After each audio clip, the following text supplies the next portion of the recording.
Yangi mahallada joylashgan katta oila uchun mo'ljallangan hovlimizni bugun sizlarga video obzorini qilib beramiz. Uyimiz Toshkent tumani yangi 16 yillik Bunyodkor mahallasida joylashgan. Orientirimiz zapravkadan kirilgan deb o'tdi. Uyimiz 685 sotiq, 7 ta xona va bitta holdan iborat. Uyimizning atrofida maktab, bog'cha, частный maktab, bog'cha, supermarket hamma sharoitlari bor. Mahallamizda ko'rib turganingizdek juda ham fayzli va juda ham tinch mahalla. Uyimizning fasadini eni 17 metr tashkil qiladi. Uyimizning tashqarisiga bemalol bitta mashina qo'ysanglar bo'ladi. Uyimizning tashqarisiga chiroyli qilib ziloniy zona qilingan, mevali daraxtlar tayyor ekilgan. Hozir endi men sizlarga hovlimizni ko'rsatib o'taman. Hovlimizga kirishimiz bilan darvozaxonamizda joylashgan. Darvozaxonamizni ko'rib turganingizdek yopiq holatda. Hovlimizning ichigacha bemalol 5-6 ta mashina sig'adi. Hovlimizda binolarimiz ikki qismga ajratilgan. Hovlimizning etek qismida bir qavatli binoyimiz joylashgan. Bu binoyimiz shlak blokdan qurilgan. Kirishimiz bilan chap tomonimizda bo'lsa, asosiy 1,5 qavatli 2 ta urvili binoyimiz joylashgan. Bu binoyimiz bo'lsa 100% pishgan g'ishtdan ko'tarilgan. Bu binoyimizning tegi to'liq podvaldan iborat. Podvalimizni kladovka qilib qo'yilgan. Podvalimizga buyoqdan tushiladi.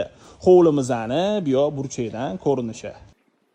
Hovlimizning ichida ham mevali va manzarali daraxtlarni ko'rishingiz mumkin. Uyimizda gaz, svet, suv hamma sharoitlari bor. Kanalizatsiyani o'rniga bo'lsa bitta katta kolodej qilingan. Uyimizda hozir aytib o'tganimdek katta oila uchun mo'ljallangan, bemalol 2 ta oila ham yashasa bo'ladi. Hozir endi men sizlarga asosiy binoyimizga kirib, xonalarini ko'rsatib o'taman. Binoyimizga kirishimiz bilan hovlimizda joylashgan. Hamma xonalarimiz ko'rib turganingizdek razdelning, faqat hol orqali kiriladi. Bu yerda bo'lsa, darvozaxonamizning tepasidagi xona joylashgan, zina orqali chiqiladi. Binoyimizga kirishimiz bilan chap tomonimizda родительская spalnyamiz joylashgan. Bu xonamizning o'zini alohida sanuzyoli bor. Uyimizning stroyniy mebellari qoladi. Qolgan mebel texnikalarimiz bo'lsa olib chiqib ketiladi. Uyimiz bo'shatib beriladi. Ko'chaga qaragan xonalarimizga xavfsizlik panjaralari o'rnatilgan. Uyimizni ko'rib turganingizdek o'rtacha ta'mirlangan, devorlarimizga sifatli aboy va emulsiya ishlatilgan. Bu yerda spalnyamiz joylashgan. Bu xonamizning ham oynasi ko'chaga qaragan. Bu yerda bo'lsa katta zalimiz joylashgan. Bu zalimizning kattaligidan foydalanib, bir qismini stol zona, bir qismini bo'lsa divanli zona qilib foydalansanglar bo'ladi. Uyimizni ko'rib turganingizdek yashash uchun tayyor. Darvozaxonamizning tepasidagi bitta katta xonamiz 2 qismga tayyor ajratib qo'yilgan. Bemalol детская spalnya qilib foydalansanglar bo'ladi.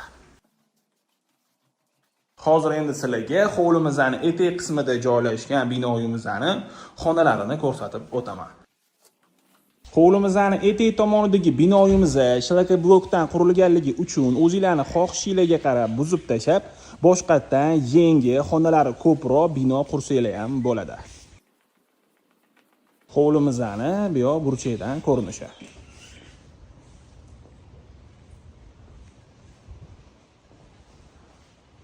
Juda ham fayzli o'zbekona hovli.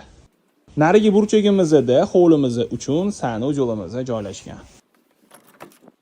Bu yerda bo'lsa oshxonamiz joylashgan.